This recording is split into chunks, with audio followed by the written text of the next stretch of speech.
Cake na. May kakakuha na.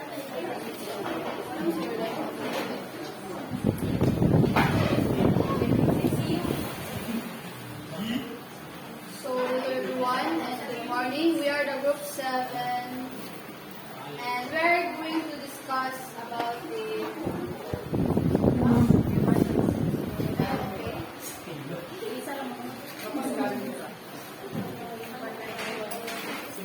okay, so ako na lang file reporter number 1 and 6 Karen Jerez number 2 Miss Leona Tampos reporter number 6 and Maria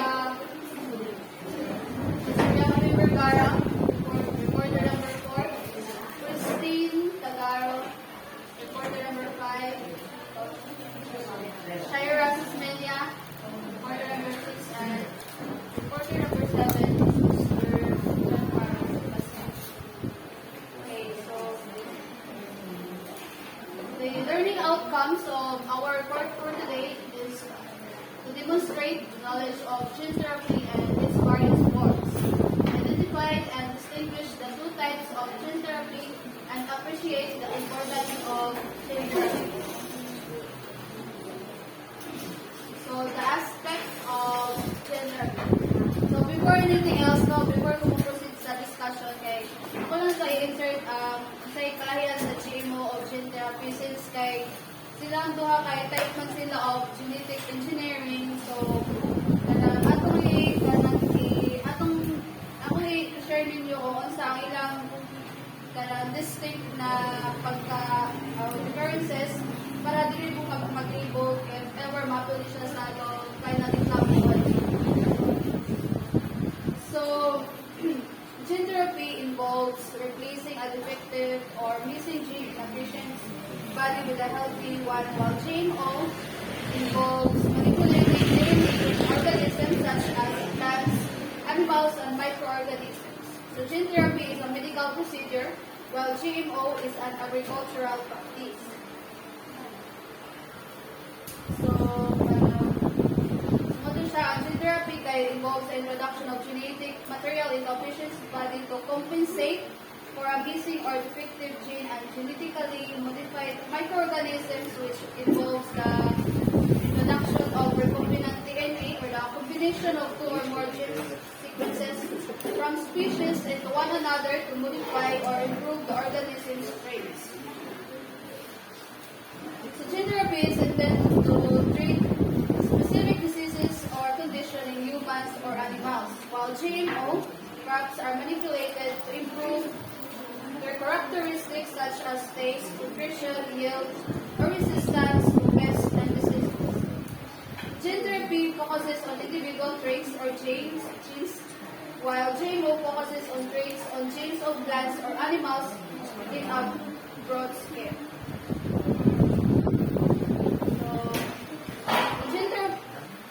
In gene therapy, a variety of methods can be used to insert the corrective gene into the patient's body, such as a viral vector, which is a commonly used tool for genetic engineering.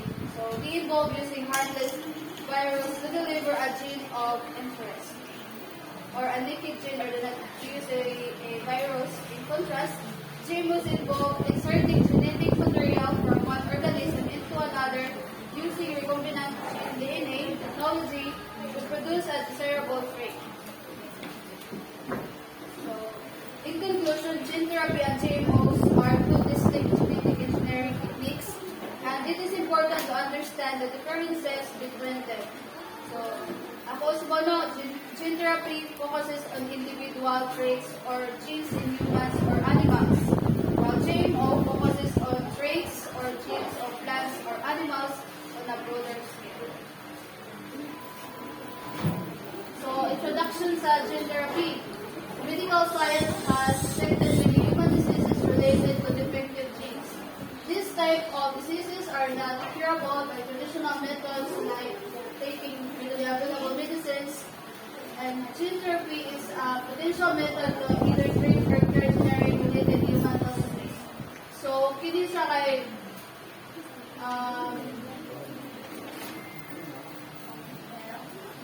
lain ko.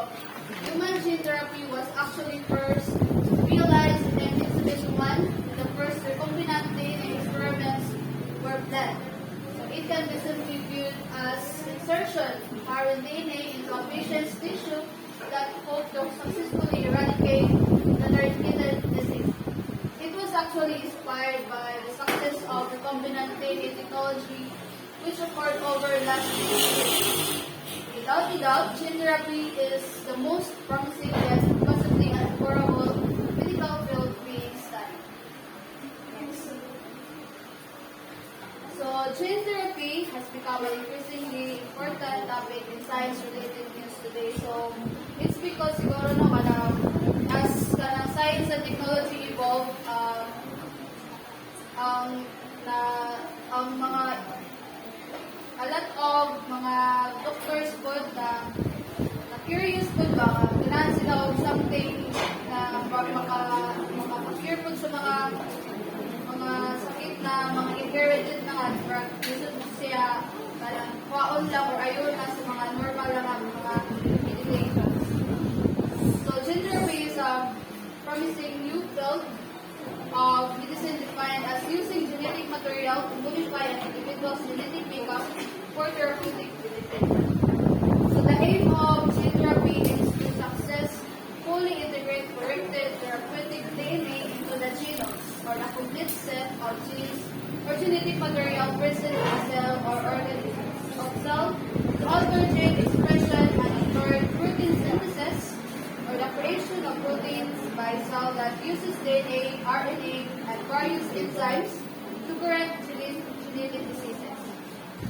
So, gene therapy is a new frontier in modern medicine with impressive potential for treating a variety of health conditions. So, siguro na nino kay Marag na tungkol kay na-develop niya siya or na enhance ganin sa inani na treatment no kay Marag kuan kay ang uban sa countries kay Marag ni or ubang mga doctors kay ni adapt sila ba on how to genetically ganang treat the mga diseases na is inherited by tupad-tupad. So it involves the transfer of healthy genetic material into an individual to correct genetic defects or restore normal health. So for certain conditions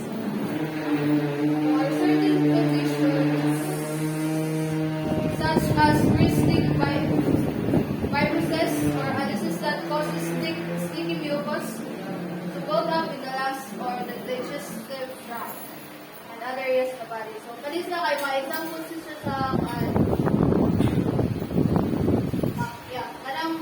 kanang mga cystic fibrosis, sickle cell anemia, muscular dystrophy, and certain inherited forms of cancer. Kaya muna siya mga sakit na mga incurable nowadays.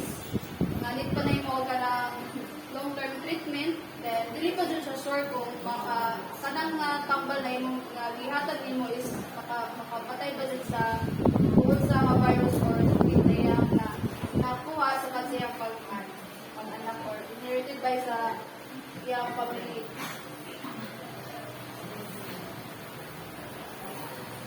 So, in gene therapy, altered genes or gene products are also used to disable or modify disease-causing genes as well as boost immunity and provide protection against viral infections. So, kung naay makita maka-disable gani kay ilan dyan ang kuhaon na ilang ilisan og lain na kanang makapastrong sa immune system sa isang katao para maka-fight sa mga unexpected na mga viral infections.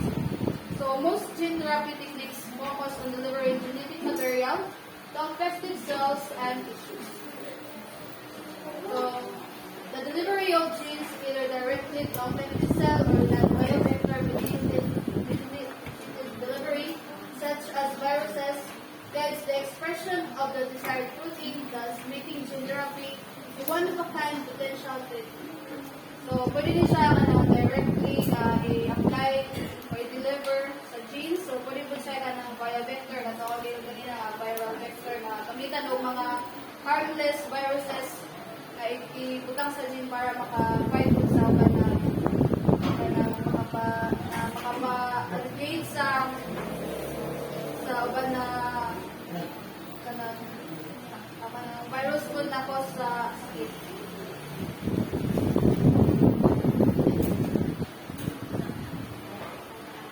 So for the basic processes, I am giving the floor to Ms. Carly Bertero-Soleos to explain further the basic. The basic process of gene therapy.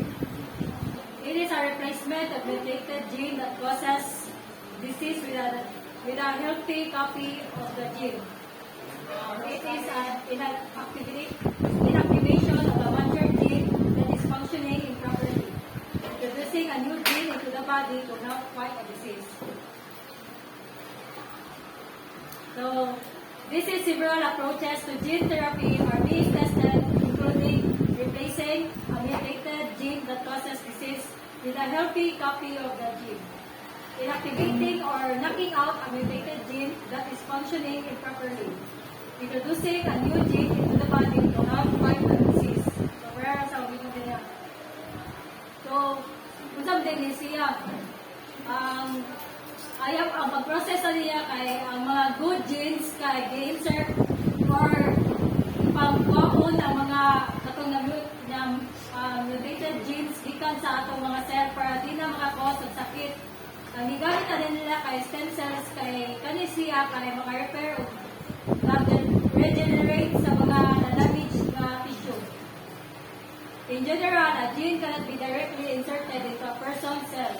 It must be delivered to the cell using a barrier or vector. Vector system can be divided into viral vectors and non-viral vectors.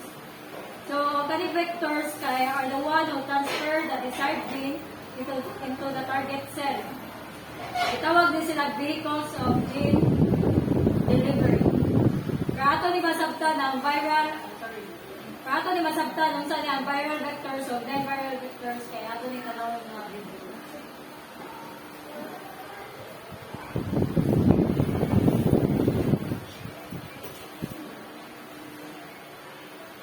How do genes in our cells instruct the body to work?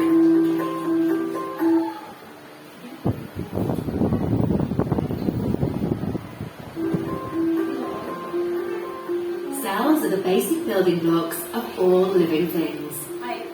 Our body alone is composed of many different types of cells that form the various tissues and organs and carry out specialized functions essential for life.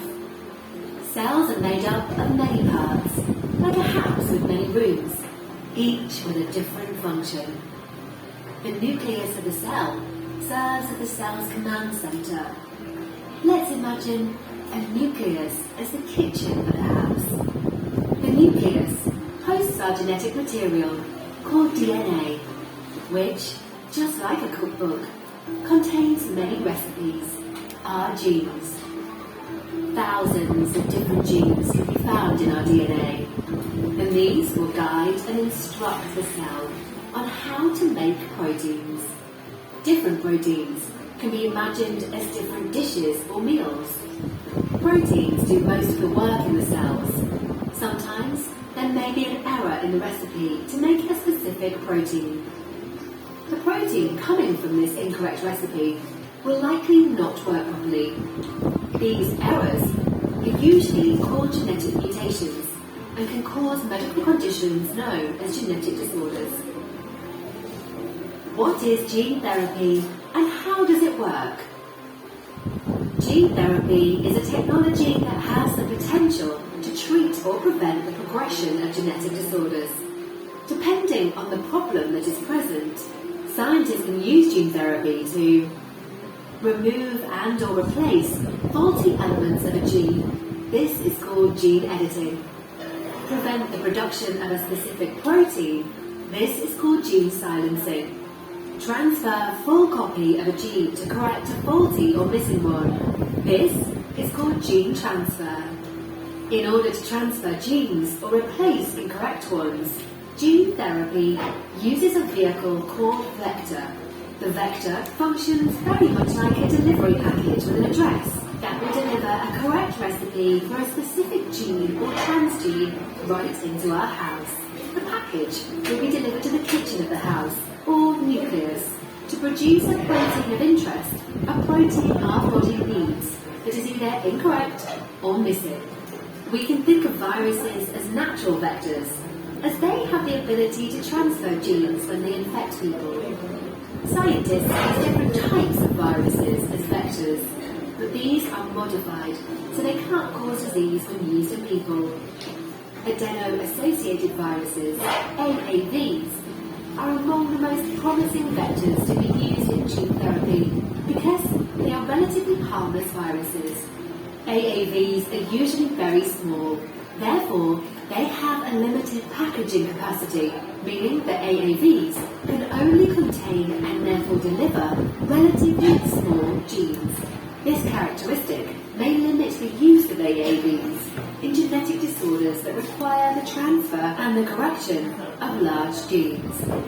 AAVs can only contain recipes or genes that are no longer than approximately 5,000 characters or letters. Thus, great efforts have been directed towards identifying strategies to overcome this limitation, shortening the length of the recipe while keeping all the most important information of the original recipe is one of the approaches commonly used. Let's imagine that the gene we want to correct, replace, or transfer is responsible for the production of a cake in our cells. We would not need just the recipe and ingredients to bake the cake, would we? For example, we would need to turn on the oven in the kitchen and set it at the right temperature. Gene therapy relies on a system that delivers all the necessary tools to bake the cake. The summary of the recipe that we know is called transgene. A key-operated switch to turn the oven on, known as promoter. A thermostat to maintain the desired temperature inside the oven, known as enhancer. The kit allows our cells to bake a cake that, although it's not the original one, it is still functional. Sometimes, if the original protein or cake was too big, the kit will allow our cells to bake a cupcake, a smaller version of the protein, but still fully functional. Gene therapy is advancing rapidly, and it has the potential to revolutionize healthcare and transform the lives of people with serious and life-threatening conditions.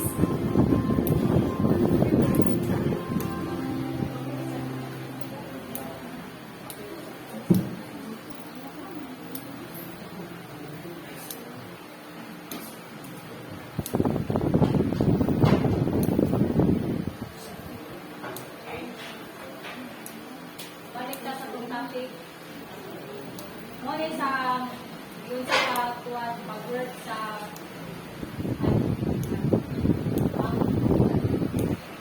ang first step ay cells harvested from patient. Cells are removed from the patient for a gene therapy to be worked. In this phase, the desirable gene from a cell is being removed, adding it to the gene structure of a bacteria or germ cell. Next step ay in lab, virus altered so cannot reproduce. In the lab, the virus is altered so that it can reproduce when the cells are already removed and adding it to the gene structure of a bacterial or germ cell, replacing the recombinant DNA into the bacterial cell. We're done in this phase. The replacing of a gene depends on the current problem. They can substitute a gene that causes a health issue for one person. The next step is a gene is inserted into the virus. So, isot na siya. The next kay altered virus mixed with patient cell. The altered virus is mixed with the cells from the patient to distribute the gene. A carrier known as vector is scientifically modified because they may transfer the new gene through invading the cell. Some viruses are frequently used as vectors. When the germs are utilized in people, they are changed such that they do not cause sickness. Next reporter is Leona.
in vivo it is the insertion of functioning genes directly to human body through the bloodstream. So, ang in vivo is kanang i-direct ka siya sa, ang gene kay is i-direct ka siya sa bloodstream sa kanang humans. Then, ang next is ex vivo. So, defective cells will be removed from a patient and they are redesigned and replaced into the patients to recover its specific function.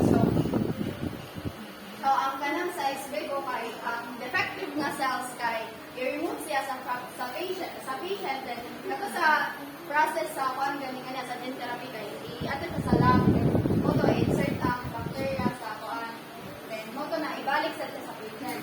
And next is in situ. Specific organ for gene transfer will be targeted. So ang sa dili is kana i-direct siya sa organ na for example kay ang kuan, ang eye. So, direct na siya butang sa eye or insert ay iba ito ang gene. And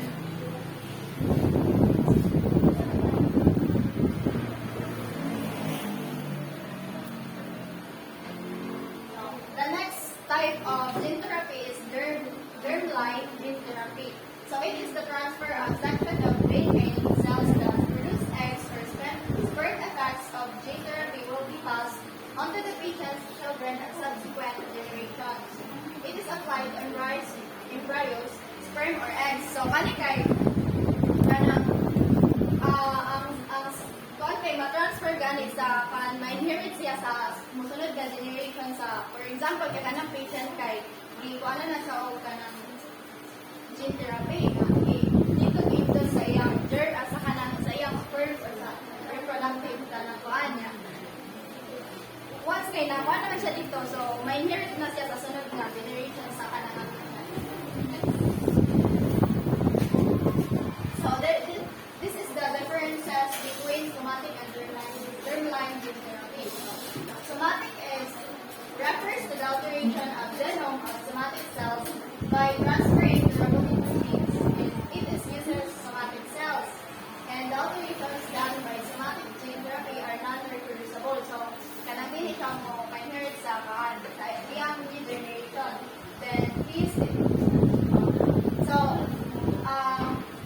while the germline gene therapy refers to the alteration of the genome of the germ cell by introducing therapeutic genes, and it uses germ cells such as sperm cells and egg cells. And the alterations done by germline gene therapy are reproducible. So, sa akong gingagan is na-inherit siya sa generation. So, ang somatic uses simple techniques and it can be performed under conditions. So, less or no ethical risk regarding somatic gene therapy, and it is all therapy is more conservative. And while the germline the techniques are very complex since it involves fatal samples, and high ethical considerations are existing for germline therapy, and it is less conservative.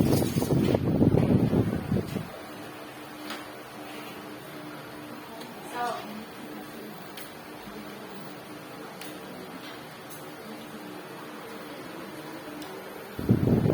there are types of germline therapy. So, first kay replacing mutated gene. So, ang replacing kay kanang kuhaan gani ang likehon ang infected nga gene sa usa ka patient, then ilisan og kanang kuhaan kanang healthy nga gene. Then ang next is deactivating a specific gene. So, for example aning deactivating kay one kanang patient kana siya naba siya kanang gene nga risk to kanang nabay cancer na. So, i-deactivate na siya. So, ang third is introducing a new gene. So, there is kanang mag-add siya healthier na kanang gene. For example, kay like kanang siya kuhan kay night, blue eyes, or kanang kuhan para ma-inherit sa next na kuhan. And the next reporter will be applications or uses of gene therapy. Gene therapy has several potential uses, including use in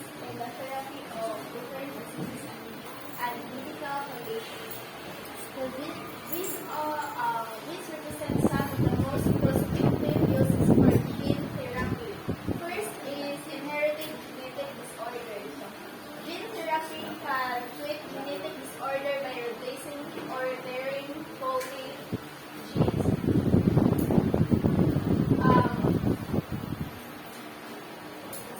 Gene therapy has enormous potential for treating genetic disease, including cystic fibrosis, sickle cells, anemia, and pneumonia that are brought on by abnormality in a single gene.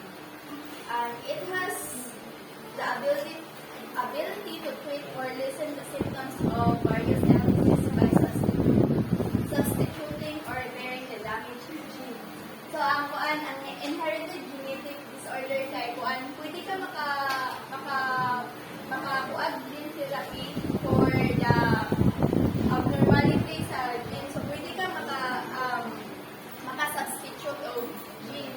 Next is cancer treatment. Gene therapy modifies immune cells to better target and kill cancer cells. By changing the patient's own immune cells to more effective target and destroy cancer cells, gene therapy is now researched as a novel method of treating cancer. Immunotherapy is the process of adding additional gene to patient T cell or other immune cells to improve their capacity to detect and eliminate cancer cells. So, ang ngalan sa therapy na ang tao nga na ay cancer, ang ngalan sa therapy ana is immunotherapy. Ang ngalan laki at gene katan. Next is neurological disorders. Gene therapy will slow or halt the progression of neurological disorders by reducing neurotransmitters or growth factors. So, a numbers of neurological conditions such as Parkinson's disease, Alzheimer's disease, and Huntington's disease are being studied as prospective candidates for gene therapy treatment. In order to potentially reduce or stop the progression of various disorders, this method entails inserting genes that make neurotransmitters or growth factors that are lacking in the patient's brain. So, ang neurological disorder is for the for brain, like kaning kuan ay mga brain tumor. So, ang neurological disorder kay mo na ang therapy na need nila. Then next is cardiovascular disease. Gene therapy can improve blood flow to the heart and other organs. Heart failures and hypertension are two vascular illnesses for which gene therapy is being investigated as a potential treatment. Genes that create growth factors or other proteins that encourage the creation of new blood vessels can be introduced gene therapy to increase blood flow to the heart and to other organs. Cardiovascular disease is gene therapy kay pwede mo na siya makuan by adding a gene sa blood kaya para ang flow sa blood is manormal. Next is inherited eye diseases. Gene therapy is being developed to improve vision in inherited eye diseases. So, ang inherited eye diseases is for the treatment of inherited eye conditions such as Leber congenital amaurosis and retinitis pigmentosa. Gene therapy is currently being researched to restore or enhance eyesight. This strategy involves inserting new genes into the retinal cells. So, ang kanang inherited eye disease is studihan pa ni karon. Pero ang solusyon pa karon is kanang eyeglass ay ang ilang studihan is pagpuno og gene sa mata kay kanang ang principal sa tuang kanang stem sa tuang mata sa mata is kuan kanang laboratory possibilities na kanang matinaw but sa karon kay studihan pa sa mga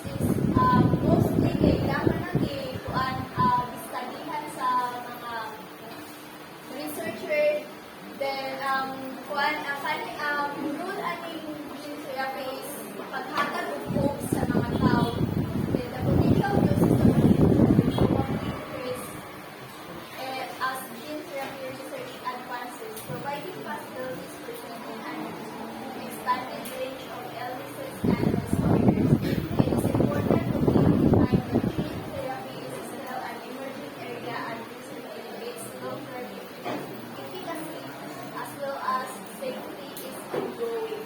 So, uban nga rare diseases, like what I said earlier nga, ipang studyhan pa o kuan, sa mga researchers, the stem cells therapy will be discussed in this.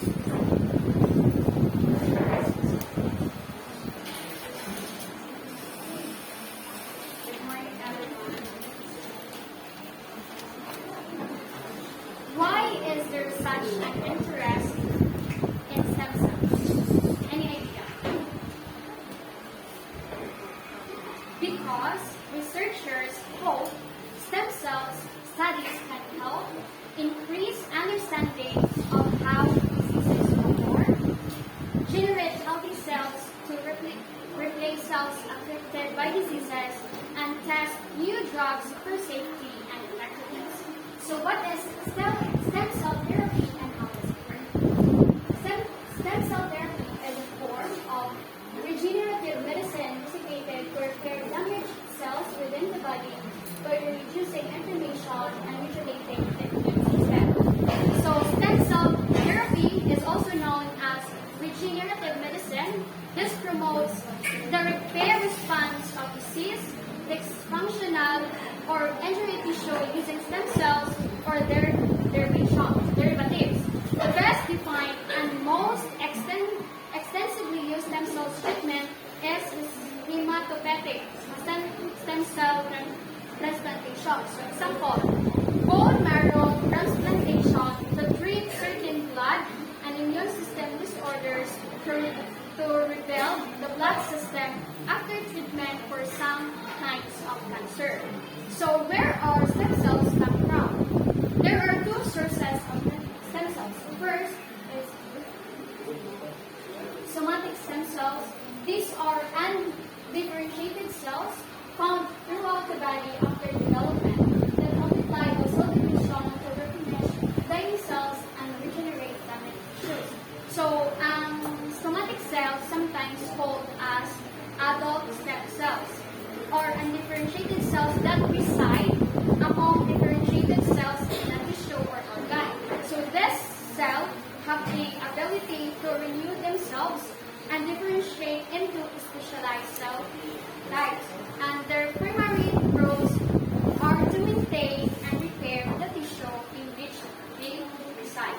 And on the other hand, embryonic stem cells are pluripotent stem cells derived from the inner cell mass of blastocysts and early stage pre-embryonisation embryo.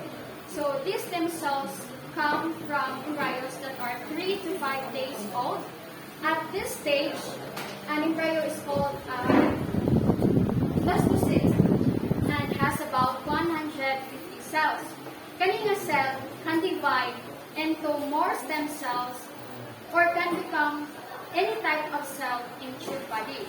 So this versatility allows embryonic stem cells to be used to regenerate or repair diseased tissue and organs.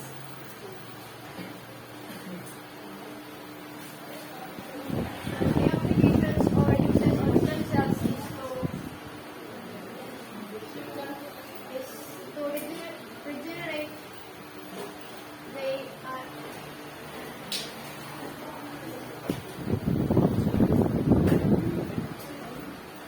applications or uses of stem cells. Stem cell therapy is a type of regenerative medicine that uses stem cells to treat or prevent diseases and conditions.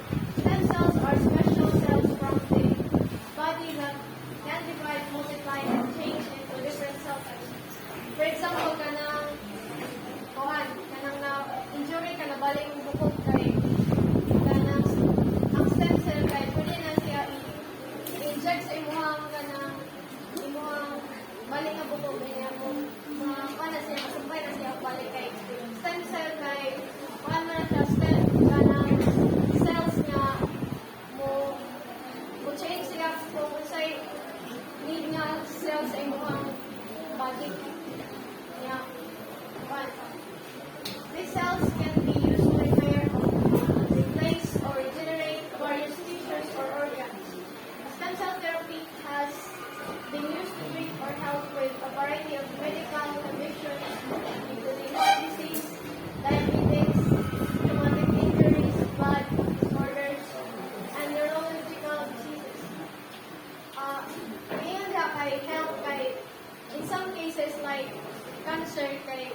it does not totally cure dun sa kanang sakit nila. Ito na siya mo help mo recover, para maka-recover ang pasyente nga isayang body kay from kanang chemotherapy kay kung kuhan kay radiation kay maminusan na yung hang cells sa body. So stem cells will help the body to recover or reproduce stem cells. So with stem cell therapy, stem cells are injected into the area of the body where new cells are needed to help stimulate and regenerate the necessary tissue or organ.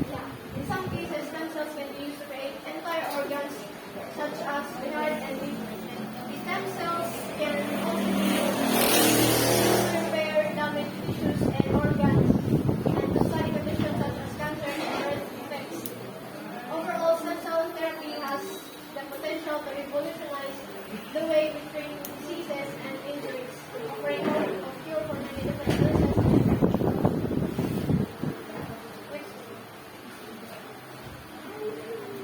So, based sa mga statistical research, there are 1 million transplants already in China in 6 years. I think 6 years ago na siya.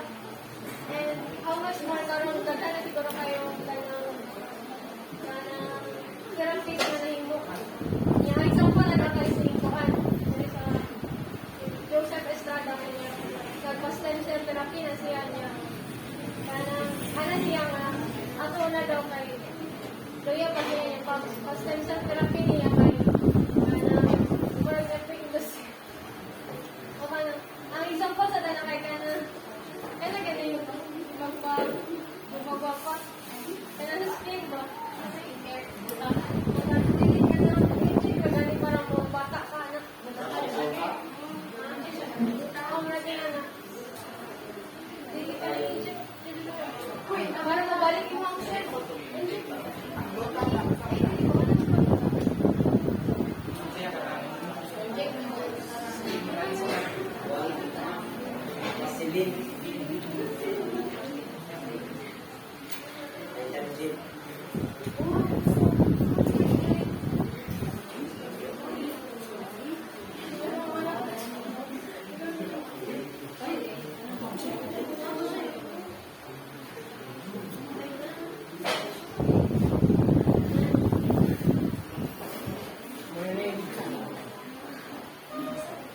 Bioethics of gene therapy.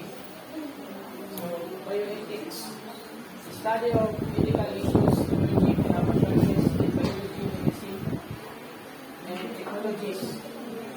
So, it is proposed the discussion about moral discernment in society.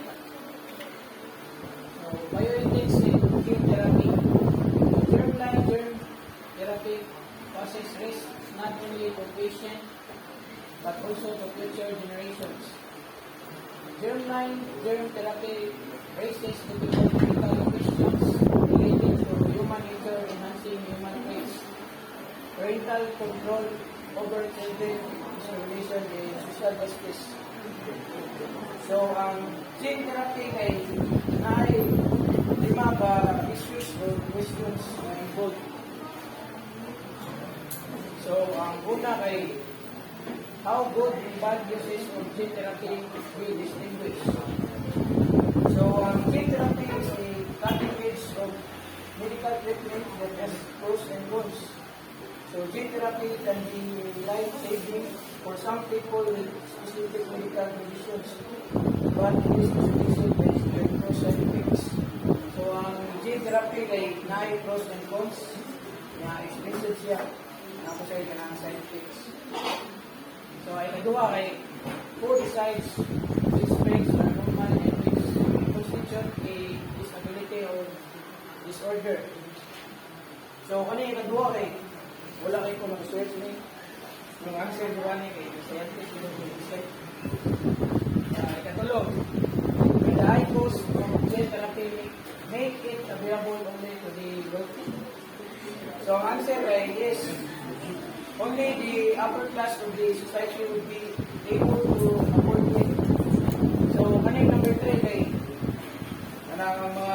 time ma-afford sa gene therapy. Opat kay could be widespread use of gene therapy make society less accepting of people who are different. So when on large scale, germline gene therapy could result in the selection of characteristics to improve the genetics of the population. So the widespread use of germline gene therapy may make society less accepting of people who are different or who have a particular disability or genetic conditions. So, last, should people be allowed to use gene therapy to enhance basic human traits such as height, intelligence, or athletic ability? So, ang answer kay yes, genetic gene therapy replaces a only gene or adds a new gene in an attempt to cure disease or improve your body's ability to fight disease. So, the gene therapy treatment was focused on targeting body or the somatic cells such as bone marrow or blood cells. This type of genetic alterations cannot be passed to a person's children. So, gene therapy could be targeted to egg and sperm cells or germ cells. However, which would allow the genetic changes to be passed to the future generations. So, this approach is known as germline gene therapy. So, the idea of these germline alterations is controversial. So while it could spare future generations in the family from having a particular genetic disorders.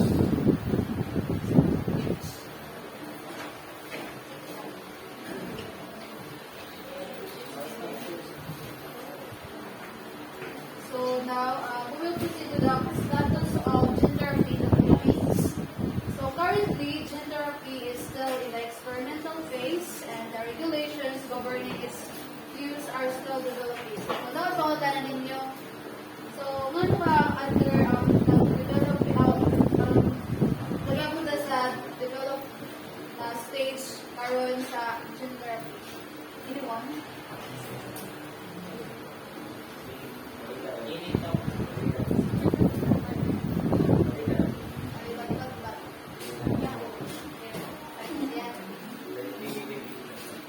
Any idea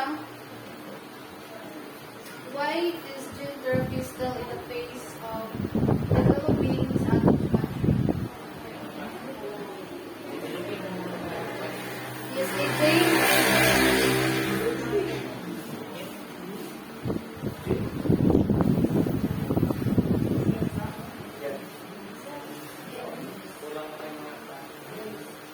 yeah, doon is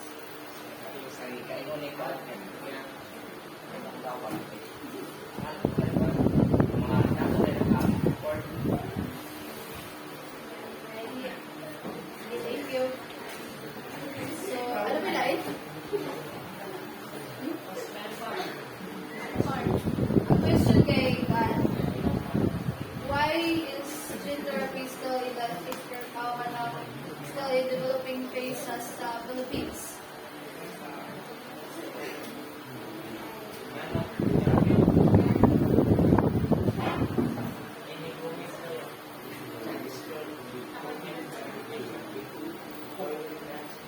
Wala na. So, this is due to the cost associated with research and development. So, sakto to siya tungkol sa mahal ang kanang mga aparato siguro, mga equipments. Yeah, wala po kayo mga tarong infrastructure. Yeah, kulang-kulang po yung mga clinical trials. So, mahal dun siya niya, mga datuon na po yung maka-afford.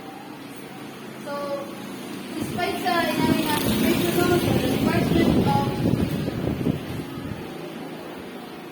the Department of Health also encourages research programs, universities, and hospitals to support clinical trials. So, as of now, i-encourage na sa Department of Health na they have to adopt the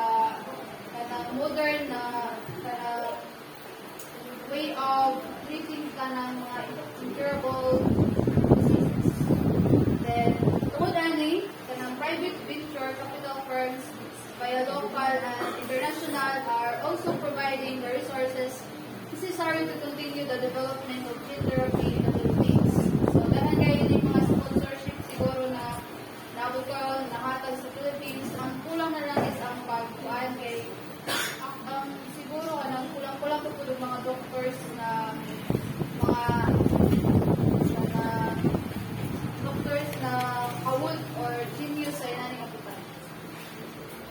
Okay, then the long-term potential of gene therapy in the Philippines can help improve the quality of life for millions of Filipinos suffering from ailments previously believed to be incurable. So, tumudaling gene therapy, kanang taga na sila kanang encouragement na despite sa nasila sa nga incurable, makakatalan sila mga positive mindset or inspirations na isang incurable siya na ilang na sakit diha na ay kanang may possibility nga ma-cure sila pero kung lagi kanang mahal-mahal. So gene therapy is a promising technology that has the potential to revolutionize healthcare in the Philippines and beyond.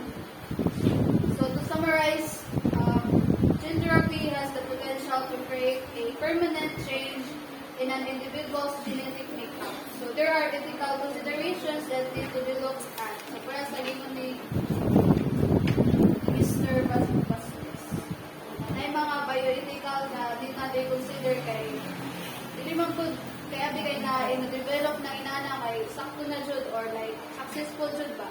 Sinabot na yung mga failures na overcome, i-cope up para hindi siya totally perfect pero ma-improve nila ang sa result ana sa tao.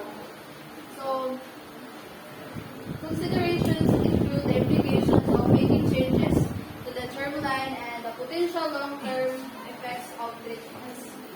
And nevertheless, gene therapy is poised to revolutionize healthcare and the potential implications of quickly evolving field of medicine are immense. So that's all. Any questions, guys? Wala may questions na sila yung questions. Kami guys. Ang mag-answer kay Nay Kalday. Only ang first question. It replaces a faulty gene or adds a new gene in an attempt to cure disease or improve your body's ability to fight disease. Remark? A. Your answer is correct.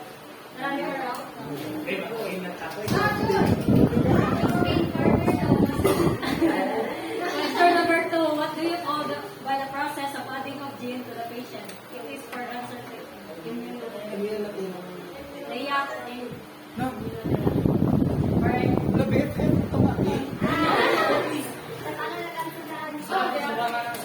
Last question. Last na lang eh. It is a method of somatic brain transfer in your specific organ or gene transfer. Ex vivo. Ex vivo. One, can I raise your hand?